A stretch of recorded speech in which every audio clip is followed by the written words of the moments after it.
Hello everyone, आज हम continue करेंगे क्लास 9 का chapter work and energy. Last lecture में हमने वर्क के बारे में पढ़ लिया था। आज हम बात करेंगे एनर्जी की। चलिए स्टार्ट करते हैं आज का लेक्चर विद एनर्जी। एनर्जी होता क्या है? It is the capacity of a body. It is the capacity of a body to do work. Capacity of a body to do work. काम करने की क्षमता, किसी से क्या कहा जाता है? एनर्जी कहा जाता है। ठीक है, सपोज करिए एक एग्जांपल समझते हैं। एक बॉक्स है, काफी वेट बॉक्स है और दो जने हैं। एक है आपका मतलब एक बड़े लोग हैं, ठीक है, और एक आपने छोटे बच्चे को रख लिया। बॉक्स सेम है, ठीक है। अब क्या होता है, ये छोटा बच्चा जो है, ये अब देखेंगे छोटा बच्चा कुछ तो कर रहा है, इसको फोर्स लगा रहा है, बट ये फोर्स इतना कैपेबल नहीं है कि इस बॉडी को मूव करा पाए। ठीक है, डिस्प्लेसमेंट इसमें कितना हो रहा है? 0। बट जो बड़े लोग हैं, बड़ा है, उसके पास क्या है? फोर्स भी लगाया उसने और साथ साथ बॉडी मूव भी कर गई। तो वर्क कौन से केस में हुआ? इस वाले केस में वर्क डन कितना हुआ? 0। और इस वाले केस में वर्क डन कितना हो गया? Force into displacement. तो अब क्वेश्चन आता था है कि इस बड़े जो ह्यूमन में या अडल्ट जो भी है, इनमें क्या है ऐसी चीज कि ये इसको मूव करा पाए, और जो छोटा बच्चा है उसमें क्या चीज की कमी है कि वो इसे मूव नहीं करा पाया। तो that is the capacity to do work. इसके पास इतनी कैपेसिटी नहीं थी कि इस बॉक्स को मूव करा के वर्क करा पाए। इनके पास कैपेसिटी थी और इन्होंने मूव कराया और ये वर्क कर दिया। समझ आया होगा? अब तो किसी भी ऑब्जेक्ट या फिर किसी भी पर्सन के पास एबिलिटी या उसकी capacity to perform work is known as energy. समझ आ गया? Capacity of doing work is known as energy. Clear? अब यहीं पे समझ लेते हैं। देखिए वर्क कितना किया है इन्होंने, इसने वर्क किया F इंटू डी। तो इसको वर्क करने के लिए एनर्जी किसके पास होगी? इनके पास एनर्जी होगी, हाँ या ना? अब एनर्जी किसके बराबर होगी? एनर्जी हमेशा वर्क के बराबर होनी चाहिए, हाँ या ना? इतनी एनर्जी होगी तभी तो ये क्या करा पाया? वर्क। इससे ज्यादा होगी ये और भी वर्क करा सकता है, ठीक है, लेकिन अगर इससे कम हो गई, इस एनर्जी से कम हो गई, तो ये वाला वर्क अचीव नहीं कर सकता। तो हमें ये चीज समझना है, वर्क क्या होता है? Force into displacement. बट उस वर्क को करने के लिए जो कैपेसिटी होती है उसे क्या कहा जाता है? एनर्जी। और बट फॉर्मूला अगर आप देखेंगे तो दोनों की वैल्यू सेम ही रहती है। मतलब ये जो वर्क था, ये जो वर्क किया गया, वो पहले इनके अंदर, इस पर्सन के अंदर स्टोर था in the form of energy. उन्होंने जब वर्क करा तो उनकी एनर्जी कम हो गई और वो एनर्जी किसमें कन्वर्ट हो गई? वर्क में। समझ आया? तो वर्क करने के लिए आपको एनर्जी चाहिए, और जब आप वर्क करते हैं तो एनर्जी किसमें कन्वर्ट हो जाती है? वर्क में। समझ आ गया? कोई डाउट? समझ आ गया होगा व्हाट इज एनर्जी, कंसेप्ट समझ आ गया होगा, ठीक है। चलिए, तो इससे एक चीज तो समझ आ गई हमें कि अगर मुझे कोई वर्क करना है तो मेरे पास क्या होनी चाहिए? एनर्जी होनी चाहिए, ठीक है। और एनर्जी क्या होती है अगर हम बात करें तो एनर्जी जो होती है वो हमेशा इक्वल टू क्या हो जाती है? Work done. तभी हम क्या कर पाएंगे? ये कंडीशन होनी चाहिए, तभी हम क्या कर पाएंगे? वर्क कर पाएंगे। क्लियर है? तो अगर हम बात करें, हमारे पास एनर्जी है, तो एनर्जी से हम क्या कर पा रहे हैं? वर्क कर पा रहे हैं। क्लियर हो गया? तो अगर मेरे पास एनर्जी है तो मैं उसमें किसमें कन्वर्ट कर सकता हूं? वर्क में। तो अगर कोई ह्यूमन है, उसके पास एनर्जी है और वो कुछ वर्क कर दे, तो उसकी अमाउंट ऑफ एनर्जी क्या हो जाएगी? कुछ अमाउंट ऑफ एनर्जी किसमें कन्वर्ट हो जाएगी? वर्क में। क्लियर हो रहा है नहीं हो रहा है? तो ये कंसेप्ट होता है आपका एनर्जी और वर्क में। क्लियर? तो अब आते हैं यूनिट की बात कर लेते हैं। Unit of energy, energy unit की बात कर लेते हैं। अगर हम बात करें यूनिट्स के हिसाब से और डायमेंशन के हिसाब से, तो वर्क और एनर्जी दोनों सेम ही चीज है, ठीक है। बट क्या है? वर्क काम जो हुआ और एनर्जी उस काम को करने की क्षमता, ठीक है, ये बस इसका डिफरेंस है। तो यूनिट ऑफ एनर्जी, दोनों की यूनिट डायमेंशन सेम रहती है, दैट इज जूल। क्या रहती है? जूल। क्लियर हो गया? तो unit of energy is joule. कुछ कन्वर्जन है वो आपको पता होने चाहिए। किलो जूल, इसे क्या कहा जाता है? Kilo joule. किलो जूल मतलब होता है 10 की power 3 joule. 1 kilo joule is equal to 10 की पावर 3 जूल। ऐसी ये होता है mega joule. Mega joule, mega joule means 10 की पावर 6 जूल। तो ये दो आपकी कन्वर्जन याद रखना है आपको, ये यूज हो सकता है। मेजरली आपका यूज होगा किलो जूल, मिल जाएगा आपको। क्लियर हो गया? तो हमें एनर्जी समझ आ गया, energy is the capacity of doing work. ठीक है, और यूनिट क्या होती है उसकी? That is joule. ठीक है, चलिए, तो हमें एनर्जी क्लियर हो गया। अब बात आती है डिफरेंट फॉर्म्स ऑफ एनर्जी। ठीक है ना? तो हमारे पास एनर्जीज के बहुत सारे फॉर्म हैं, बहुत सारे फॉर्म्स हैं। उनमें से कुछ फॉर्म्स को हम डिस्कस करेंगे। ठीक है, और फिर हम आगे देखते हैं। ठीक है, सबसे पहले हम बात करते हैं तो यहां पे हम बोल देते हैं thermal energy. Thermal energy, thermal energy. Second, chemical energy. Chemical energy, mechanical energy. हमारे लिए इंपॉर्टेंट ये है mechanical energy. Mechanical energy, sound is also a form of energy. Light is a form of energy. ठीक है, heat हो गया आपका, heat is also form of energy. तो इस तरीके से बहुत सारी एनर्जीज हैं हमारे आसपास। हमें उनमें से कुछ ही एनर्जीज को हम बात कर रहे हैं, तो ये हमें पता होने चाहिए, क्योंकि हमारे में क्या है, हमें साउंड चैप्टर भी पढ़ना है। नेक्स्ट ईयर लाइट चैप्टर भी हमारे में आएगा, तो उनके बारे में थोड़ा सा बस यहाँ पे इंट्रोडक्शन आ जाएगा। मैकेनिकल एनर्जी अभी इस बार हमें डिस्कस करना है। केमिकल और थर्मल, ये दोनों हमें पता होने चाहिए।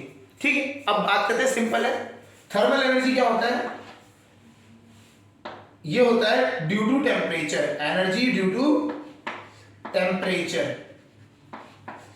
टेम्परेचर की वजह से जो एनर्जी होती है उसे क्या कहा जाता है? Thermal energy. ठीक है, सर्दियों में आप क्या करते हैं? हाथ सेकते हैं ना, हीटर्स होते हैं आपके। हीटर्स में जो कॉइल होती है वो रेड हॉट हो जाती है, और आप उसको उसके आसपास हाथ रखते हैं तो आपको गर्मी फील होती है। बेसिकली वो जो गर्मी आपको फील मिल रही है वो एक एनर्जी है। ठीक है, और वो एनर्जी क्यों आ रही है? बिकॉज उस जो हीटर है आपके वो रेड हॉट हो गए हैं, और उनके पास कौन सी एनर्जी आ चुकी है? Thermal energy. ठीक है, क्लियर हो गया? एक और एनर्जी की हम बात करेंगे यहाँ पे, इलेक्ट्रिकल एनर्जी। ये आजकल ये तो हमारे इंपॉर्टेंट है ही, इलेक्ट्रिकल एनर्जी। ठीक, थर्मल एनर्जी क्या होती है? Due to temperature. कोई चीज गर्म है तो उसके पास कौन सी एनर्जी है? थर्मल एनर्जी है। जब आप खाना पकाते हैं, ठीक है, तो बर्तन रखते हैं आप, है ना, तो बर्तन गर्म हो जाता है। अब उस गर्म बर्तन में आप क्या करते हैं? आप खाना पकाते हैं। तो वो गर्म बर्तन अगर आप उसको पकड़ेंगे हाथ से, तो आपके हाथों में एनर्जी गर्म हो जाएंगे आपके हाथ, है ना। तो आपके हाथों में जो एनर्जी आई, तो वो कौन सी एनर्जी आई? Thermal energy. तो जब टेम्परेचर बढ़ जाता है किसी बॉडी का, तो उसके पास एक एनर्जी आ जाती है जिसे कहते हैं हम थर्मल एनर्जी। क्लियर है? केमिकल एनर्जी, ये किसकी वजह से होता है? Due to chemical reactions. Chemical reactions, ठीक है। इसमें एग्जांपल में बात करें, जैसे आपने बैटरीज देखी है आपके घरों में, इन्वर्टर की जो बैटरीज होती हैं उनमें क्या होता है? केमिकल्स डले होते हैं। ठीक है, तो आपकी जो जितनी भी इलेक्ट्रिसिटी है, आप ना आपके घर में इलेक्ट्रिसिटी आ रही है, वो इलेक्ट्रिसिटी स्टोर हो जाती है उस बैटरी के अंदर। अब उस बैटरी के अंदर जब वो स्टोर हो रही है, तो बैटरी के अंदर इलेक्ट्रिकल की एनर्जी की तरफ स्टोर नहीं हो रही है, वो क्या हो रहा है? अंदर एक केमिकल रिएक्शन चल रही है बैटरी के अंदर, और उस बैटरी में केमिकल रिएक्शन की वजह से एनर्जी स्टोर हो गई। ठीक है, तो वो जो रिएक्शन है, वो रिएक्शन की फॉर्म में एनर्जी क्या हो रखी है? स्टोर हो रखी है। तो उसे कहते हैं energy in the form of chemical reaction. मतलब वो एनर्जी एक केमिकल के अंदर आके स्टोर हो गई। जैसे बहुत इजी है, पेट्रोल, आप क्या करते हैं? पेट्रोल भरवाते हैं गाड़ी में, आपने पेट्रोल भरवाया और गाड़ी उससे चल रही है आज की डेट में। पानी भरा के क्यों नहीं चलती है ना? जैसे पेट्रोल डालते हैं और पानी डालते हैं, अगर हम पेट्रोल या पानी डालते हैं तभी भी गाड़ी चलनी चाहिए। पेट्रोल में ऐसा क्या है जो उसकी वो डालने से तो चल जाती है लेकिन पानी से नहीं चलती? बिकॉज पेट्रोल में क्या है, केमिकल एनर्जी। जो पेट्रोल है केमिकल है और उसके अंदर एक एनर्जी है, जब उसको हम हल्का सा आग लगाते हैं तो वो बहुत ज्यादा अमाउंट ऑफ हीट निकालता है और एनर्जी रिलीज करता है। तो वो पेट्रोल के अंदर बहुत सारी एनर्जी स्टोर्ड है, जैसे हम उसमें आग लगाएंगे तो वो एनर्जी रिलीज होगी हीट की फॉर्म में, बट वाटर के अंदर ऐसा नहीं है। क्लियर हो गया? तो केमिकल एनर्जी समझ आ गया। तो केमिकल एनर्जी क्या हो गया, एक एनर्जी है जो कि स्टोर हो रखी है in the form of chemical, ठीक, या फिर केमिकल रिएक्शन की फॉर्म में स्टोर हो रखी है। अब आता है मैकेनिकल एनर्जी। मैकेनिकल एनर्जी किस लिए देती है? Due to position, shape and motion. तीन चीजें देखी जाती है, पोजीशन, शेप एंड मोशन। इन तीनों की वजह से जो आपके अंदर एनर्जी स्टोर होती है उसे क्या कहा जाता है? Mechanical energy. जैसे ये अगर हम चौक का एग्जांपल लेते हैं, ये चौक आपने यहां पे पड़ी थी इस लेवल पे, हमने उठा के इस जगह पे ली, इसकी क्या चेंज कर दी हमने? पोजीशन, ठीक है। और पोजीशन चेंज करने से आप देखेंगे मैं अगर इसको छोड़ता हूं तो ये अपने आप ही मूव करने लग गई। मतलब मैंने इसको यहां से क्या किया, यहां तक जब लेके गया तो इसके अंदर एक एनर्जी स्टोर हो गई और जैसे ही मैं उसको छोड़ रहा हूं तो एनर्जी रिलीज हो रही है और in the form of motion. Clear हो रहा है? तो पोजीशन की वजह से कोई कोई ह्यूमन भाग रहा है तो उसके अंदर जो एनर्जी हो जाती है वो है मोशन की वजह से एनर्जी आ जाती है। वो हम पढ़ेंगे, वो आपकी काइनेटिक एनर्जी और पोटेंशियल एनर्जी आती है, वो अब हम समझेंगे। तो due to position, shape and motion, इसकी वजह से जो होती है वो होती है आपकी मैकेनिकल एनर्जी। साउंड एनर्जी क्या होती है? साउंड एनर्जी आपने सुना ही है, आवाज जो होती है, हम जो बोल रहे हैं तो वो क्या है? एक फॉर्म ऑफ एनर्जी है जो हम बोल रहे हैं तो हमारे माउथ से, हमारे वोकल कॉर्ड से निकल के आपके ईयर्स तक पहुंच रही है, ठीक है। तो ये है आपकी साउंड एनर्जी। तो ये बेसिकली किससे होती है? ड्यू टू वाइब्रेशंस, ठीक है। वाइब्रेशन की वजह से ये क्रिएट होती है। और ये क्या होता है, जब वाइब्रेशन होती है तो क्या होता है, वहां पे साउंड प्रोड्यूस होती है। ये sound is produced due to vibration, तो ये साउंड एक एनर्जी हो गई, ठीक है। इसी तरीके से लाइट एनर्जी होती है, ये क्या होता है? रेडिएशन की वजह से क्रिएट होती है, कि लाइट एनर्जी जो होती है रेडिएशन की वजह से होती है। और electrical energy due to electricity, ठीक है, इलेक्ट्रिसिटी की वजह से हो गया। तो इस तरीके से बहुत सारी एनर्जी है, ये तो हम बहुत कम लिस्ट कर रहे हैं, इसके अलावा बहुत सारी एनर्जी है। न्यूक्लियर एनर्जी हमारे पास आती है, जो हम न्यूक्लियर बॉम्ब्स यूज करते हैं या फिर थर्मल पावर प्लांट्स में, वो आपका न्यूक्लियर पावर प्लांट्स में यूज होता है। हाइड्रो एनर्जी, हाइड्रोलिक है ना, आपने हाइड्रो पावर प्लांट सुना होगा, जिसे कहते हैं हाइड्रोलिक एनर्जी, ठीक है। हाइड्रो पावर प्लांट्स जो होते हैं हमारे, विंड एनर्जी, टाइडल एनर्जी, तो इस तरीके से बहुत सारी एनर्जीज हैं, उनमें से कुछ हमने यहाँ पे लिस्ट डाउन किए हैं, ठीक है। तो आपको पता होना चाहिए, अगर आपसे कोई बोलेगा what are the different forms of energy, तो आपको आने चाहिए 5-6 पता होने चाहिए। Thermal energy, chemical energy, mechanical energy, sound, light, wind, solar energy. हमारे अर्थ पे मेन सोर्स ऑफ लाइट कौन सा है? सोलर एनर्जी है। तो सोलर एनर्जी ड्यू टू सन। तो बहुत सारी एनर्जीज हैं, इनकी लिस्ट आप करो। न्यूक्लियर एनर्जी, बहुत सारी एनर्जीज आती हैं, तो इनमें से कुछ एनर्जीज हमने यहाँ पे लिस्ट डाउन कर दी। हमारा यहाँ पे इस चैप्टर में हम जब फिजिक्स की बात करेंगे तो इस चैप्टर में हमारे को इंटरेस्ट है क्या पढ़ने में? मैकेनिकल एनर्जी, ठीक है। चलिए करते हैं बात मैकेनिकल एनर्जीज की, ठीक है। समझ आ गया होगा, एनर्जीज के बहुत सारे फॉर्म हैं हमारे पास, ठीक है। तो उस बहुत सारे फॉर्म्स में से हमने यहाँ पे कुछ लिस्ट डाउन करे। क्लियर हो रहा है नहीं हो रहा? चलिए अब हम बात करते हैं मैकेनिकल एनर्जी। मैकेनिकल एनर्जी के बारे में हमने पहले भी पढ़ा हुआ है, पहली क्लासों में भी पढ़ा हुआ है, तो बस एक रिकैप था। मैकेनिकल एनर्जी हमने पहले पढ़ा हुआ है इन एनर्जीज के बारे में, तो वही चीज है, अब उसको हम समझेंगे। मैकेनिकल एनर्जी में हम आते हैं। मैकेनिकल क्या होती है एनर्जी? अभी हमने लिखा energy possessed by a body, energy possessed by a body due to its position, उसकी पोजीशन का किस पोजीशन में है। जनरली हम इसमें बात करेंगे हाइट की बात होती है, पोजीशन, शेप। शेप का एग्जांपल आप इस तरह ले सकते हैं, स्प्रिंग आपने देखे होंगे, स्प्रिंग को आप दबा दो, उसकी शेप चेंज होगी, अब आप छोड़ोगे तो स्प्रिंग एकदम से आपको पुश आउट करेगा बैक साइड में, है ना। तो ये शेप की वजह से हो जाती है। क्लियर हो गया। तो इस तरीके से जो वो शेप वाला भी आ सकता है यहाँ पे। एंड मोशन, उसके मोशन की वजह से भी एनर्जी होती है, उसे क्या कहा जाता है, मैकेनिकल एनर्जी। क्लियर हो गया। और मैकेनिकल एनर्जी के टाइप्स देख लेते हैं। टाइप्स अगर हम बात करें तो पोजीशन और शेप की वजह से, पोजीशन और शेप, पहले दो कंडीशन की वजह से इसको कहते हैं हम पोटेंशियल एनर्जी। जो पहला टाइप होता है वो होता है पोटेंशियल एनर्जी, और जो सेकंड टाइप होता है that is kinetic energy. Kinetic energy, ठीक है। तो पहला जो है वो है पोटेंशियल एनर्जी, दूसरा जो है आपका काइनेटिक एनर्जी। तो यहां पे आपको समझना है कि अगर जब भी आप बॉडी को एक मतलब आप मूव कर, एक पोजीशन, शेप या फिर आप मोशन, इन तीनों में से कोई भी चीज में चेंज आता है तो उसकी वजह से क्या होता है, आपके पास दो टाइप की एनर्जीज आ जाती है, पोटेंशियल एनर्जी और काइनेटिक एनर्जी, और वो दोनों की दोनों अंडर किसमें आती है, मैकेनिकल एनर्जी। तो पोटेंशियल एनर्जी की अगर हम बात करें तो ये होता है energy possessed by a body, energy possessed by a body due to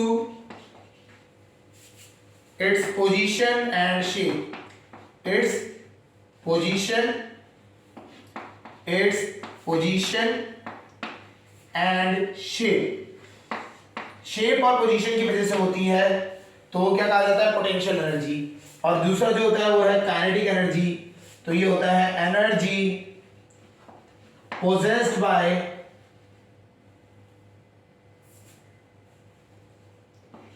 bye a body due to its motion is called kinetic energy. तो अगर मोशन की वजह से बात करेंगे तो वो होता है काइनेटिक एनर्जी, और अगर पोजीशन और शेप की बात करेंगे तो वो होता है आपका पोटेंशियल एनर्जी। क्लियर हो गया, नहीं हो गया? ठीक है, यहां तक समझ आ गया। इनको हम अभी समझते हैं कैसे। क्लियर। अब हम बात करते हैं, अब हम पोटेंशियल की बात आते हैं। अब हम बात करेंगे पोटेंशियल एनर्जी की बात करेंगे कि पोटेंशियल एनर्जी का क्या क्या होता है, किस तरीके से हम बात करेंगे। ठीक है, पोटेंशियल एनर्जी दो चीजों की वजह से हो रही है। हमने अभी बात करी, एक तो शेप की वजह से और एक दूसरा क्या है आपका पोजीशन की वजह से। हम यहाँ पे जो बात करेंगे, हम बात करेंगे जनरली पोजीशन की वजह से, और पोजीशन की वजह से भी हम बात करेंगे खाली ग्रेविटेशनल पोटेंशियल एनर्जी की बात करेंगे। ठीक है, देखिए आपको समझाते हैं। शेप का एग्जांपल अगर हम बात करें, शेप का भी एग्जांपल बता देते हैं। ये है, अभी है नहीं आपके पे, लेकिन पता होना चाहिए। ये स्प्रिंग है, ये उसकी फ्री लेंथ है। फ्री लेंथ मतलब अगर आप उसको कोई दबाओगे नहीं तो इतना लेंथ पे रहेगा। ठीक है, अब आपने क्या किया, उसको दबा दिया, आपने इसमें यहां से फोर्स लगाया और ये दब के यहां लगा दिया, दब गया। अगर आप यहां पे आप एक ऑब्जेक्ट को रख देंगे, ऐसे बॉक्स को रख देंगे, आपको पता है जब तक आपने फोर्स लगा रखा है तब तक तो ये यही है। जैसे हम फोर्स हटाएंगे तो ये क्या हो जाएगा, ये बाहर को चला जाएगा ऑटोमेटिकली। स्प्रिंग को दबाया और छोड़ दिया तो अपने एक क्या करेगा, बाउंस बैक करेगा। तो ये जो बाउंस बैक करने के लिए एनर्जी है वो क्या हो गई, पोटेंशियल एनर्जी। क्लियर हो गया, क्योंकि हमने क्या किया था, उसकी शेप चेंज कर दी। इलास्टिक बॉडीज की शेप चेंज करने से उनमें कौन सी एनर्जी आ जाती है, पोटेंशियल एनर्जी आ जाती है। ठीक है, इसमें आपको ये समझना है कि अगर आप उसमें शेप चेंज करेंगे उनकी तो उसमें कौन सी एनर्जी आ जाएगी, पोटेंशियल एनर्जी आ जाएगी। क्लियर। आपने बचपन में कार आती, एक कार जो तो छोटे बच्चों की कार होती है, उसमें क्या करते हैं, हम उसको बैक साइड को खींचते हैं और छोड़ देते हैं तो वो आगे को मूव करती है ऑटोमेटिकली, है ना। तो वो क्या होता है, जब हम उसको पीछे खींचते हैं तो उसमें एक स्प्रिंग लगा है, रोल हो रखा होता है स्प्रिंग। जैसे हम उसको पीछे लेके आएंगे वो स्प्रिंग क्या हो जाएगा, शेप चेंज कर लेगा, और जैसे हम उसको छोड़ेंगे तो वापस अपने आप को उस शेप में लाने के लिए वो गाड़ी को आगे मूव करा देता है। तो इस टाइप का जो मूवमेंट होता है वो शेप चेंज की वजह से, तो उसे कहते हैं potential energy due to shape. ठीक है, पोटेंशियल एनर्जी हम बात करें ड्यू टू शेप चेंज की, शेप की वजह से क्या होता है। इसका एग्जांपल है हमारा स्प्रिंग। क्या है हमारा एग्जांपल इसमें? स्प्रिंग हमारा बहुत ही फेमस एग्जांपल है। क्लियर हो रहा है नहीं हो रहा है? चलिए अभी हम बात करते हैं पोजीशन के लिए।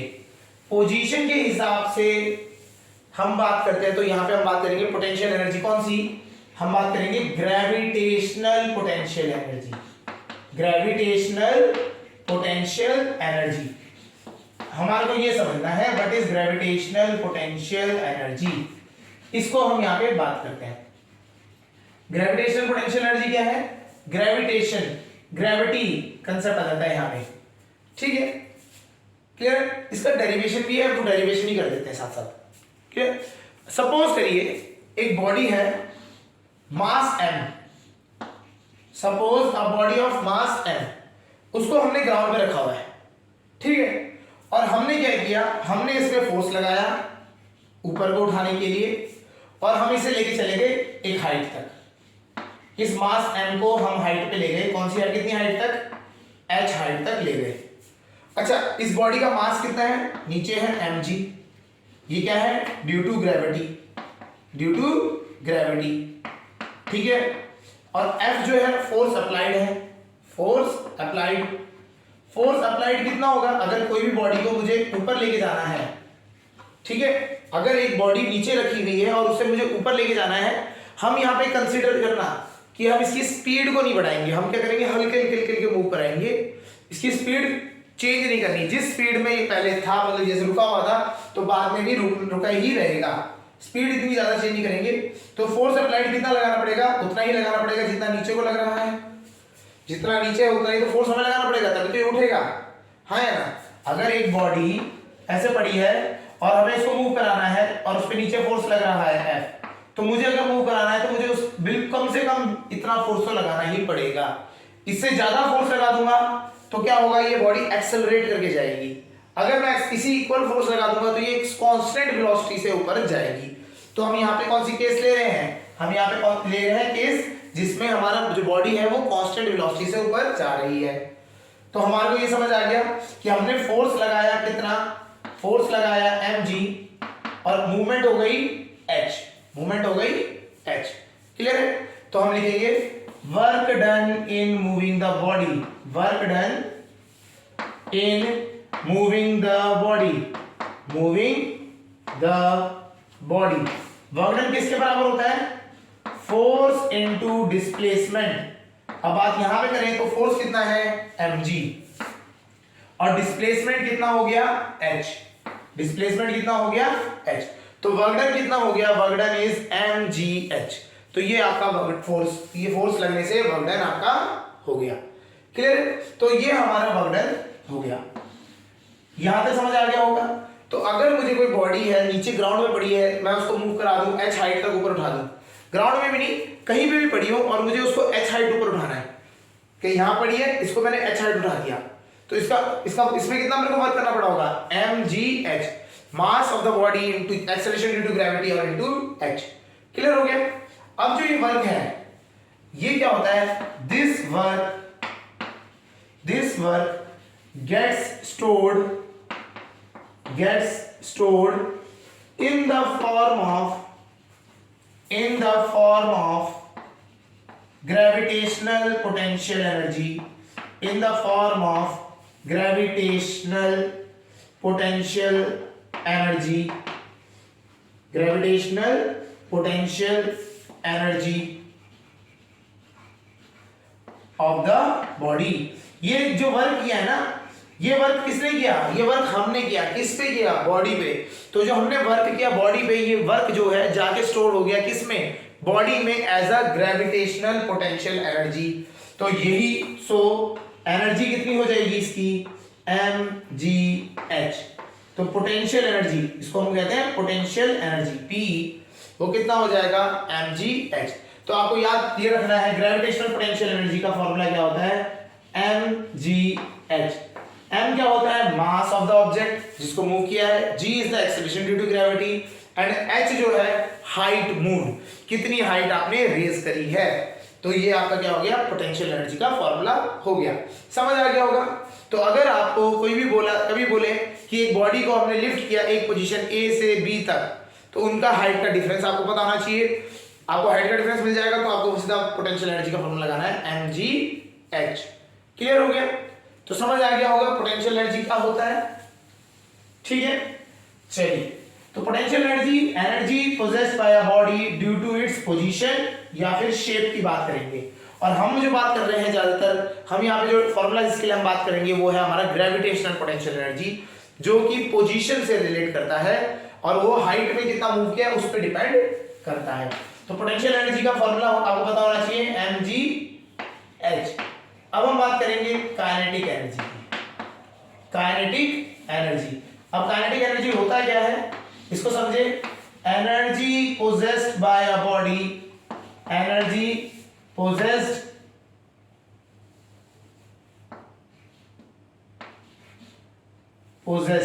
by a body, energy possessed by a body due to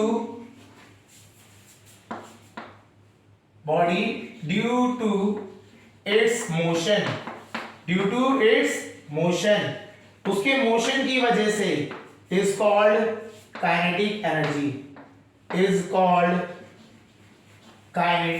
energy, इसे क्या कहा जाता है, काइनेटिक एनर्जी कहा जाता है। इसको भी समझ लेते हैं। ठीक है, इसका भी फॉर्मूला अगर हम ड्राइव करें तो कैसे होता है देखिए। सपोज करिए एक बॉडी रुकी हुई थी, उसका भी मास m, उसका मास था m। अब इसमें मैंने लगाया फोर्स और हुआ क्या, ये बॉडी s डिस्टेंस ट्रेवल करने के बाद उसकी स्पीड हो गई v। जब हम फोर्स लगाते हैं तो इस बॉडी पे एक्सेलरेशन क्रिएट होता है और एक्सेलरेशन की वजह से बॉडी की क्या रहती है, स्पीड आ जाती है। तो हमने बोला हमने फोर्स लगाया और s दूरी थोड़ा सा दूर जाने के बाद उसमें स्पीड आ गई v। तो हमें बताना है कि कितना इसमें एनर्जी स्टोर हुआ। क्लियर है। चलिए, तो हमने बोला कि आपने फोर्स कितना लगाया यहाँ पे, फोर्स अप्लाइड हो गया हमारा F, और हमें पता है F किसके बराबर होता है, ma। फोर्स किसके बराबर होता है, ma। ये हो गया मेरा फर्स्ट स्टेटमेंट, है ना। फर्स्ट स्टेटमेंट हो गया। क्लियर है। चलिए, अब हमारे को पता लग गया इस बॉडी पे a एक्सेलरेशन लगा है, मतलब ये बॉडी a एक्सेलरेशन से मूव करी है आगे। a एक्सेलरेशन से मूव करी, s डिस्टेंस के बाद उसकी स्पीड होगी v। a एक्सेलरेशन से मूव करने पे s डिस्टेंस के बाद होगी स्पीड उसकी v। ठीक है, तो हम एक्सेलरेशन निकालते हैं। एक्सेलरेशन निकालने के लिए हम बात करेंगे यूजिंग थर्ड इक्वेशन ऑफ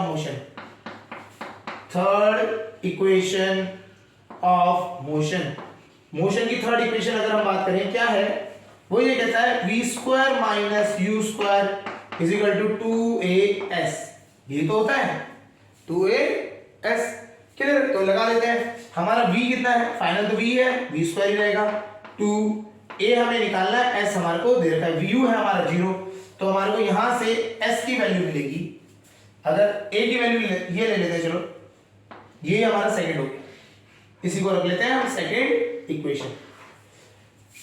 हमें पता लग गया फर्स्ट और सेकंड। क्लियर हो गया नहीं हो गया, हमारा यहां पे से आ गया। अब हमारे फोर्स पता है और हमें ये रिलेशन दे रखा है। अब हमें निकालना है वर्क डन। हमने वर्क कितना किया ये तो निकालना है, तो वर्क आ जाता है work is equal to force into displacement. यहां पे वर्क डन कितना है, फोर्स लगा F और डिस्प्लेसमेंट S। चलिए अब बात करते हैं, फोर्स का फॉर्मूला अभी निकाला था हमने कितना, m into a। First equation से रखा, S तो है ही यहां पे, हाँ या ना। तो a m a s, m mass, a for acceleration, s for distance travelled. यहां पे हम देखेंगे सेकंड इक्वेशन में हमारे पास क्या है, a और s की वैल्यू दे रखी है। ठीक है, फ्रॉम सेकंड इक्वेशन अगर हम a और s की वैल्यू रख दें, ठीक है, अगर a और s की जगह पे हम रख दें तो a इंटू s की वैल्यू कितनी है, v² बाय 2, तो m v² बाय 2। ठीक है, तो हमारा ये आ गया।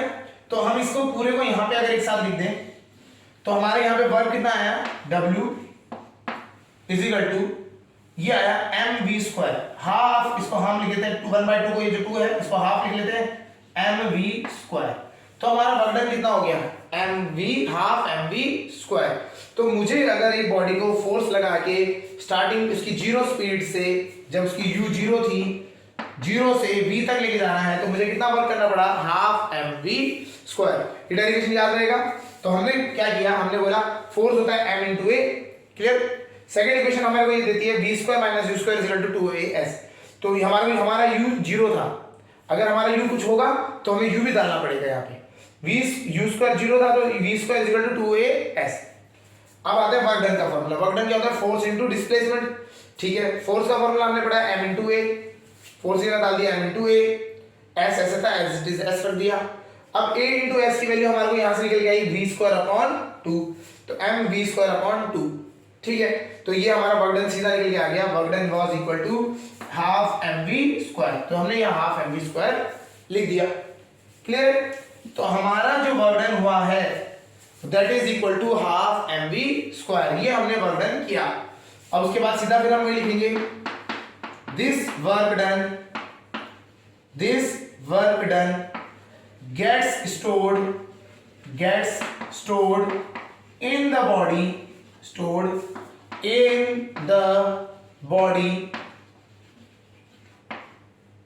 as kinetic energy। तो ये वर्क डन हमारे अंदर स्टोर हो जाता है एज अ काइनेटिक एनर्जी। तो काइनेटिक एनर्जी का फॉर्मूला क्या हो गया, काइनेटिक एनर्जी का फॉर्मूला हो गया हाफ mv²। ये समझ आ गया होगा। तो हमारा काइनेटिक एनर्जी का फॉर्मूला हो गया हाफ mv², क्लियर। अभी हमने लास्ट में निकाला था पोटेंशियल एनर्जी का फॉर्मूला। पोटेंशियल एनर्जी का फॉर्मूला था mgh, काइनेटिक एनर्जी का फॉर्मूला हो गया हाफ mv²। ये दोनों फॉर्मूले समझ आ गए होंगे, ठीक है। तो हम इनको लिख देते हैं। तो हमारा जो ग्रेविटेशनल पोटेंशियल एनर्जी है, जिसे हम पोटेंशियल एनर्जी कह रहे हैं, पोटेंशियल एनर्जी का फॉर्मूला हो गया mgh, और काइनेटिक एनर्जी का फॉर्मूला हो गया हाफ mv²। और हम बात कर रहे थे मैकेनिकल एनर्जी। जो मैकेनिकल एनर्जी होता है वो होता है, हमेशा याद रखना, sum of potential and kinetic energy. Mechanical energy क्या होता है, sum of potential and kinetic energy, potential and kinetic energy of the body, kinetic energy of body, ठीक है। तो पोटेंशियल और काइनेटिक एनर्जी का सम है। तो सीधी बात है, मैकेनिकल एनर्जी कितना आ गया आपके पास, मैकेनिकल एनर्जी आ गया आपका सिंपल है mgh प्लस हाफ mv²। तो अगर आपको कभी भी टोटल एनर्जी बोल दे या फिर टोटल मैकेनिकल एनर्जी बोल दे, तो आपको सीधा याद रखना है mgh का करना है प्लस हाफ mv²। तो kinetic energy plus potential energy क्या हो जाएगा, आपका मैकेनिकल एनर्जी बन जाएगा। क्लियर हो गया होगा, समझ आ गया होगा what is kinetic energy, what is potential energy, और मैकेनिकल एनर्जी क्या होता है, इन दोनों का सम होता है। तो एक डेफिनेशन अगर हम बात करें तो सीधा ये भी बन जाती है, what is mechanical energy, it is the sum total of all the potential and kinetic energy of the bodies. Clear हो गया। तो सबका सम कर देंगे, है ना, तो आपको क्या मिल जाएगा, मैकेनिकल एनर्जी मिल जाएगा। क्लियर। तो इसके ऊपर हम बात करेंगे न्यूमेरिकल्स, और जो क्वेश्चंस बनेंगे इनके ऊपर वो हम नेक्स्ट लेक्चर में बात करते हैं। फिर हम वहां पे समझेंगे what is conservation of energy, the law of conservation of energy and power का कंसेप्ट हम समझेंगे, ठीक है। That's all for today.